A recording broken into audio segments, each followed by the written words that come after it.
A1 TV के साथ मैं हूं अरूज फ़खर। शामिल करेंगे न्यूज़ हेडलाइंस।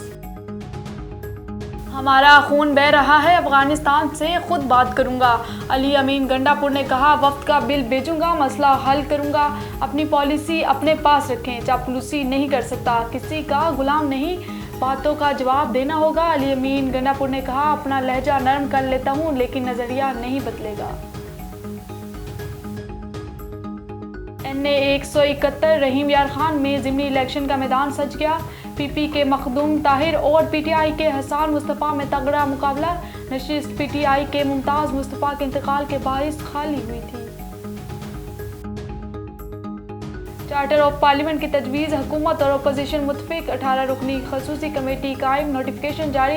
इसहाक डार सरबराह करार। स्पीकर एयाज सादिक ने कहा, क़यादत इकट्ठी बैठे या न बैठे, अरकान को बैठना चाहिए। क्या हम पार्लियामेंटेरियंस मिसाक पार्लियामेंट पर दस्तखत नहीं कर सकते?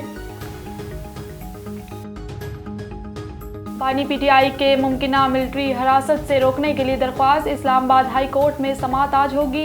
190 मिलियन पाउंड रेफरेंस की समाअत भी आज होगी। और सोशल मीडिया छोड़ो, मुजरिमों को पकड़ो। पंजाब पुलिस की ऑन ड्यूटी एहलकारों पर सोशल मीडिया के इस्तेमाल पर पाबंदी। यूनिफॉर्म में वीडियोस अपलोड करने वाले एहलकारों के खिलाफ एक्शन होगा। न्यूज़ स्टूडियो से फिल वक्त इतना ही। मज़ीद खबरों और अपडेट्स के लिए देखते रहिए A1 टीवी। A1 टीवी, सब पे नजर, अंदर की खबर।